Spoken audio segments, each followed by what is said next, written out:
श्री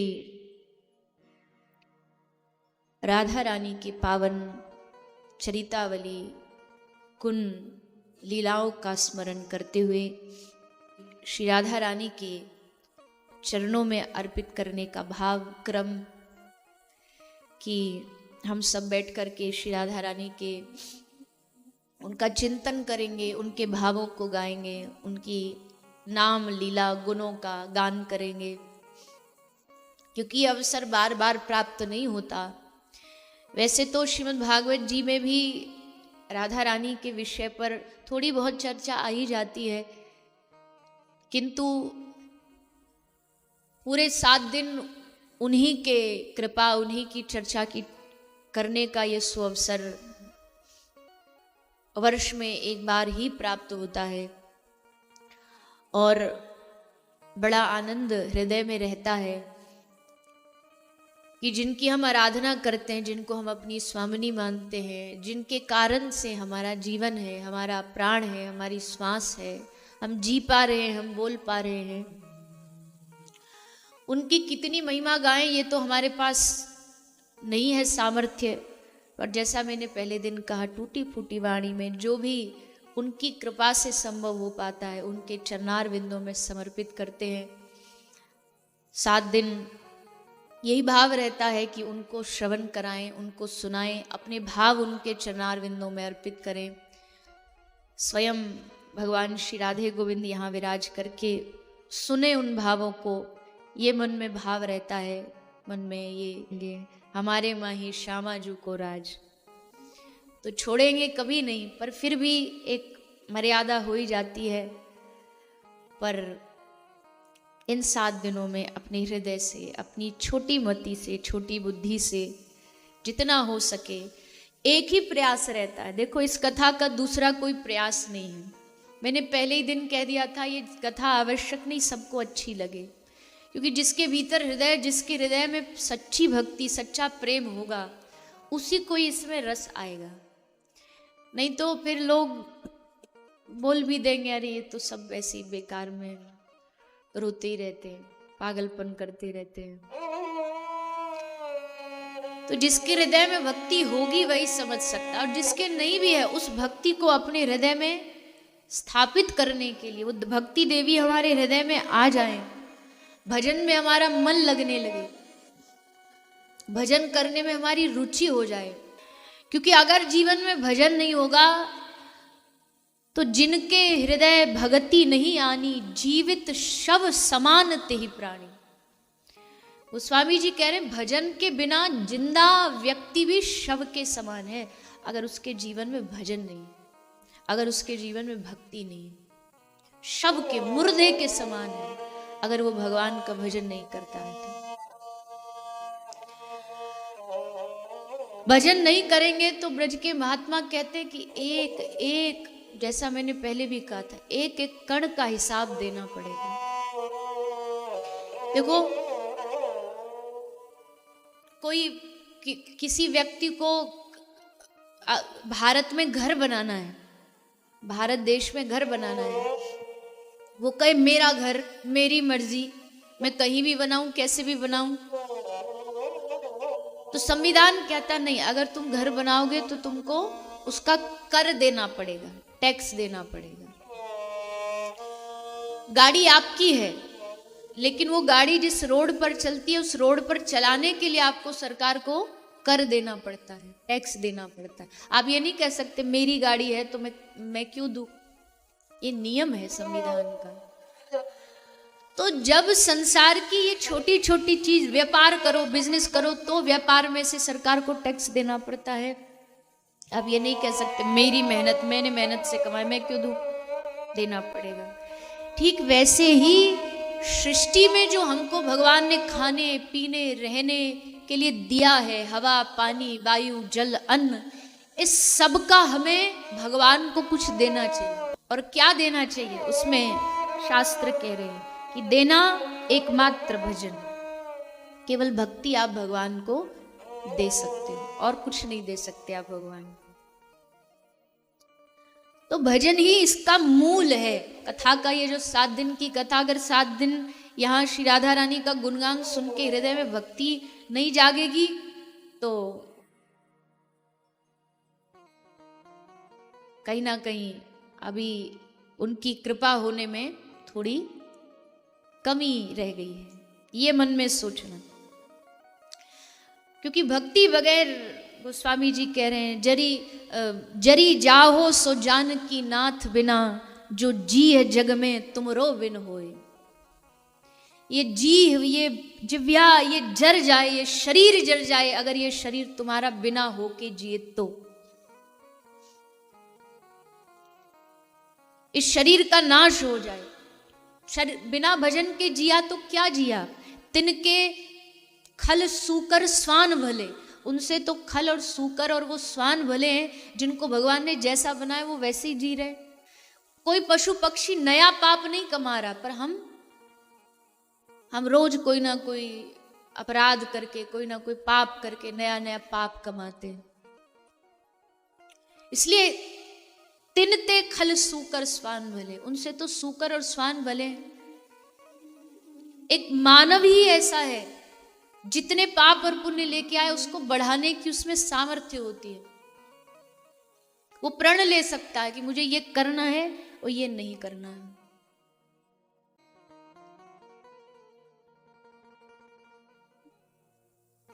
इसलिए भक्ति भजन ये इस कथा का मूल उद्देश्य है।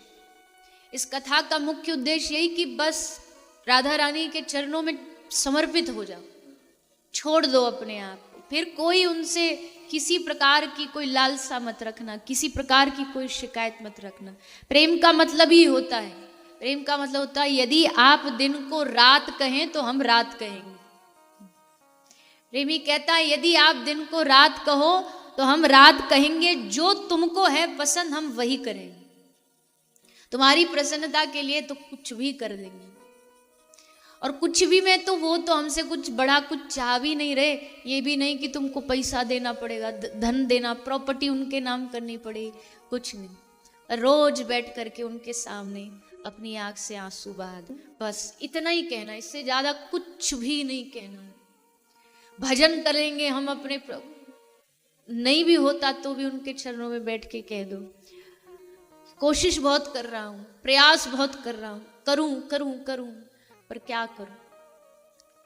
इतने जन्मों से इस कीचड़ में, द्वंद्व में पड़ा हूं ना कि बाहर नहीं निकल पा रहा हूं। जैसे आदमी जितना कीचड़ से बाहर निकलने की कोशिश करता है उतना ही उसमें भीतर धंसता चला जाता है। ये स्वामिनी जी ऐसा नहीं कि मेरा भाव नहीं, मेरी इच्छा नहीं, इच्छा तो बहुत है। इतना सुना है महापुरुषों के मुख से तो इच्छा भला कैसे नहीं आएगी। पर फिर भी सब कुछ जानते हुए भी पता नहीं है, मन आपकी ओर बढ़ता नहीं है, प्रमाद घेर लेता है, आलस्य घेर लेता है। इसलिए आप हम पर कृपा करिए, रोज कहिए उनके सामने बैठ। जो दिन आपका बिना उनके चरणों में बैठे उनके लिए मन से पुकार, अरे नहीं मिलता सारे दिन समय, रात को सोते 2 मिनट उनका स्मरण करो, 2 मिनट सोते सोते उनको याद करो। यहां तो महापुरुष कह रहे एक क्षण भी उनके याद के बिना नहीं बीतना चाहिए। हमारे पास तो वो दौलत नहीं है कि एक क्षण भी उनकी याद के बगैर न बीते, पर कुछ समय तो हम ऐसा निकाल सकते हैं जब उनके सामने बैठ करके अपने भावों को अर्पित करें, अपने मन की उनको सुनाएं, कोशिश सुनाएं कि कोशिश कर रहे पर नहीं हो पा रहा। और कभी ना कभी तो आशा हम छोड़ेंगे नहीं, प्रयास हम छोड़ेंगे नहीं। आपके थे, आपके हैं, आपके रहेंगे। कोई धनवानी व्यक्ति, कोई बड़ा धनवान व्यक्ति हमको कह देना कि तुमको कभी जरूरत पड़े ना हमको याद कर लेना। कोई बड़ा सेठ हो, साहूकार हो, बड़ा अफसर हो, हमको ये कह दे कि तुमको जब भी जरूरत पड़े तो कुछ नहीं, एक फोन घुमा देना, बस हम तुम्हारी सेवा में हाजिर हो जाएंगे।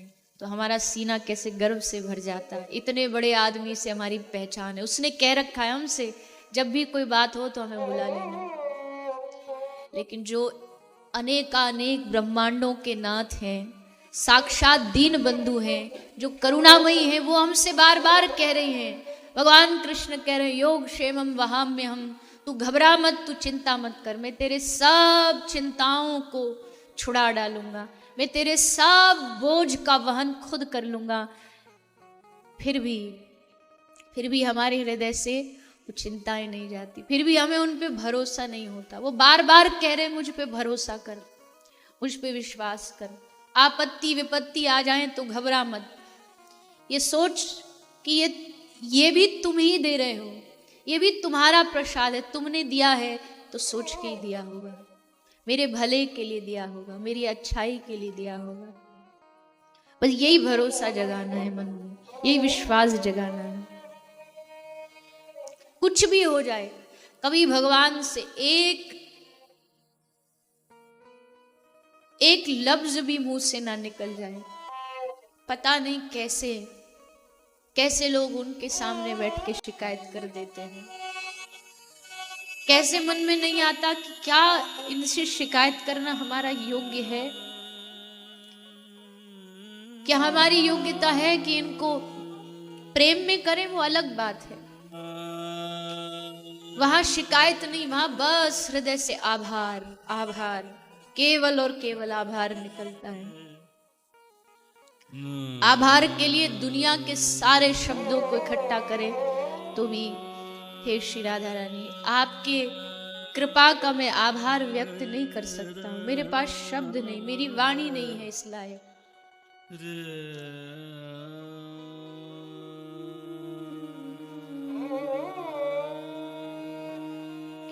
बचपन से आज तक कृपा के अलावा किया ही क्या है उन्होंने, दिया ही क्या है, बस कृपा ही कृपा दी।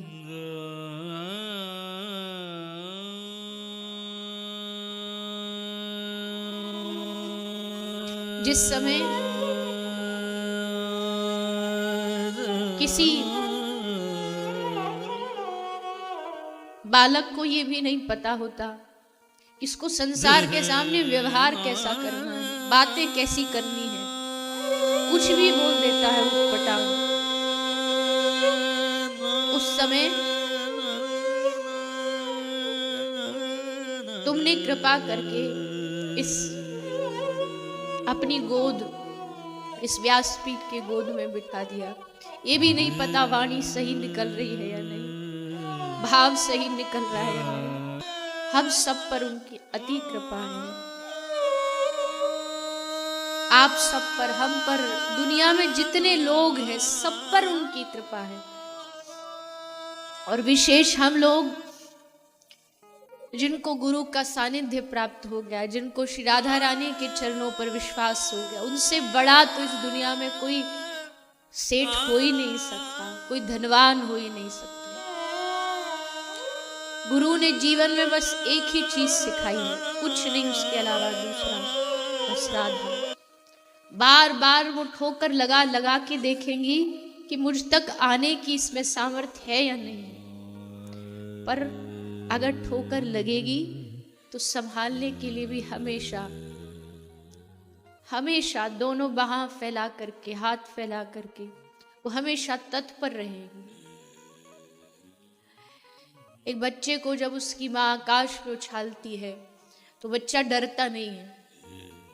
क्यों नहीं डरता? और हंसता रहता, खुश होता रहता, क्योंकि उसे पता है नीचे उसकी माँ खड़ी है, उसको गिरने नहीं देगी, उसको बाह में पकड़ करके अपने गले से लगा लेगी। क्यों हंसी आती है उसको? क्योंकि उसे विश्वास है, उसे भरोसा है कि कोई पकड़ने वाला खड़ा है। शरणागति आते ही सब डर भाग जाएगा, एक दिन सब डर हृदय से निकल जाएगा। इसलिए भोरी सखी जी कहती है, श्री भोलानाथ जी का भाव है हरिवंश परंपरा में, श्री भोरी सखी वो कह रही है राधा रानी से कि हे श्री राधे, तेरी है अब कौन सो डरी हो, तुम्हारा ये नक्षत्र बिगाड़ देगा, तुम्हारा ये व्यक्ति बिगाड़ देगा, तुम्हारा ये समय तुम्हारा ये बिगाड़ देगा। अरे जिसके सर पर श्री स्वामिनी जी का हाथ हो, जिसकी बाहों को उन्होंने पकड़ रखा हो, सारी दुनिया एक तरफ और उनकी कृपा अकेली एक तरफ। रुचि ऐ है सो ही करियो, जैसा तुमको भाए, जैसी तुमको रुचि हो वैसा करो। तुम्हारा होने के बाद फिर किसी से क्या डरूं, किसी से क्या भयभीत हूं। इसलिए बस इसी विश्वास को अपने हृदय में हमें जागृत करना है कि कुछ भी हो जाए, किसी भी भटकाव से हमें भटकना नहीं है। बस श्री राधा रानी के इस प्रेम रस के मार्ग पर आगे बढ़ते रहना है, चलते रहना है। वृंदावन बरसाना आपके साथ होना चाहिए। रोज उस रज को थोड़ा सा पान करो, थोड़ा उसको, क्योंकि ये हृदय में प्रगटेगी जब ब्रजरानी की कृपा होगी, संतों की कृपा। रसिकन के बिना संग के ये हृदय में प्रेम नहीं उमड़ता है। पर आप जब अपने साथ हो, अपने आप हो, तो वहां तो कुछ नहीं होती। तो वहां अगर स्मरण नहीं हो रहा तो बड़ा दुर्भाग्य है हमारा। फिर उनके सामने बैठ के कहो, रो कि क्यों नहीं स्मरण हो पा रहा, क्यों बस यहाँ से थोड़ा सुन के चले जाते हैं और बस फिर पूरा 24 घंटे में कभी भी हमें दोबारा याद नहीं आती कि हमें जिह्वा पर श्री राधा रानी का नाम लेना है, नाम स्मरण करना है। तो लीलाएं बहुत सारी हैं। ग्वाल बाल आए, भागे भागे, अरे कन्हैया, अरे कन्हैया, मथुरा से कोई आया है। राधा ने पूछा कौन आया है। ग्वाल बालों ने बताया कि उसने अपना नाम अक्रूर कहा है।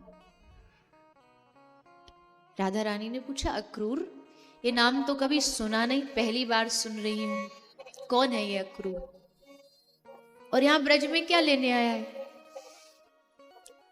वृंदा कहती है बताओ ना कौन है अक्रूर, बता दो, ब्रज में क्या लेने आए ये भी बता दो, कह दो ना कि तुम उसके साथ मथुरा जाने के लिए तैयार हो। बस इतना सुना, श्री राधा रानी की एकदम स्तब्ध हो गई। वाणी से, मुख से बस एक चीख निकली जिससे सारा वृंदावन, पूरा ब्रज गूंज उठा उन श्री राधा रानी की वाणी में। पर इतना जल्दी कहां मानने वाली थी वो। अरे श्याम सुंदर का प्राण बसता इस ब्रज में, मेरे बिना रह पाएंगे वो, इन सखियों के बिना रह पाएंगे वो। तो बावरी ऐसे कुछ पता नहीं, बिन सोचे समझे कुछ भी बोल देती है। ललिता तू इस वृंदा को समझा, ये बड़ा कुछ भी आजकल उल्टा सीधा बोलने लगी है, अशुभ अशुभ बोलती है। ललिता कैसे बताई, क्योंकि वो तो जानती है ना कि अशुभ नहीं है, यही सत्यता, यही सच्चाई है। कृष्ण के जाने के बाद इसको कौन संभाले।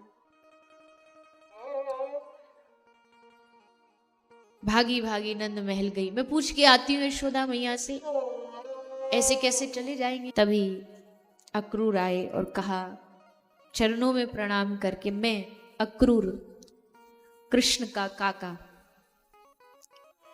नाम तो सुन ही चुकी है राधा रानी। कृष्ण पर हमारा अधिकार है, और अधिकार होने के नाते क्या तुझे नहीं लगता कि तुझे हमसे पूछना चाहिए। क्रोध में आती है सखी और फिर एकदम दीन बन करके अक्रूर के पांव पकड़ लेती है। अक्रूर, कृष्ण को मत लेकर के जा। लेकिन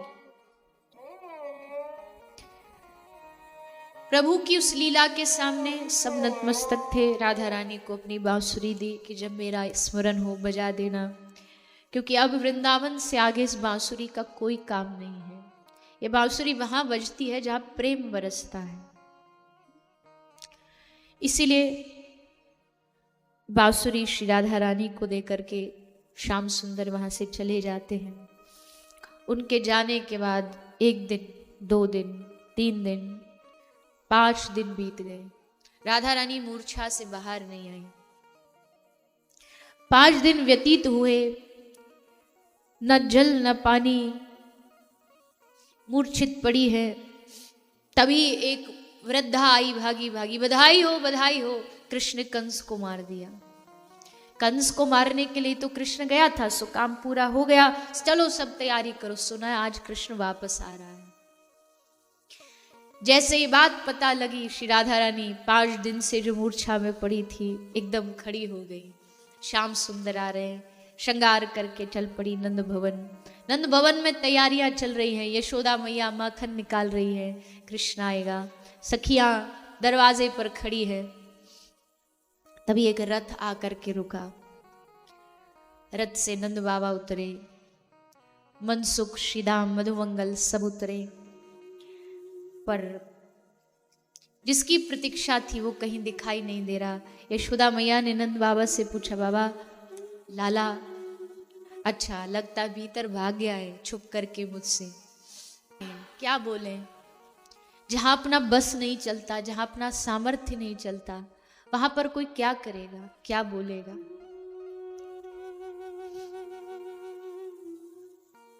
दिन बीतते गए, उन्माद बढ़ता गया श्री राधा रानी का। अरे मुझे कौन नजर लगाएगा, मुझे भला किसकी नजर लगेगी, रूप सौंदर्य तो अब कुछ रहा नहीं, तो काहे की नजर। फिर एकदम से भाव बदला। अब तक बैठ करके हंस रही थी, फिर एकदम भाव बदला और आंख से अश्रु बहते हुए कहने लगी, हाँ बेकार तो थी मैंने उन श्याम सुंदर को कितना तड़पाया, बार बार रूठ जाती, बार बार मान करके वो मेरे चरणों में आके बैठते, तब भी उनसे बात न करती। ये सब मेरा अपराध है, ये सब मेरी गलती है, मुझसे रूठ करके ही वो गए। और फिर एकदम उन्माद बढ़ता। ललिता से पूछती, ललिता तू बता ना, कृष्ण मेरे कारण ही गए हैं ना, उनको कष्ट तो होता होगा। ललिता कहती है, नहीं नहीं स्वामिनी जी, आप ऐसा मत सोचो।